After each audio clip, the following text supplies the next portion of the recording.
نگفتن رو به بچه‌هاتون یاد بدین، وگرنه دنیا نگفتن رو بهشون یاد میده. ولی با زخم، با درد، با شکستن دلشون.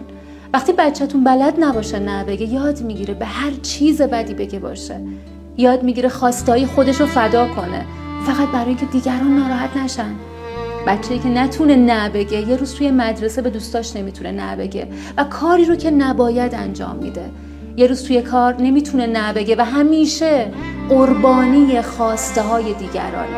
یه روز توی رابطه نمیتونه نه بگه و احترام خودش رو از دست میده.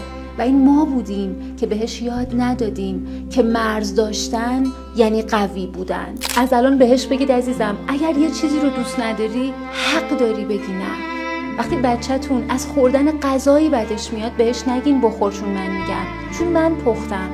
یا وقتی لباسی رو نمیپوشه نگین بپوش چون من تشخیص میدم سردت میشه.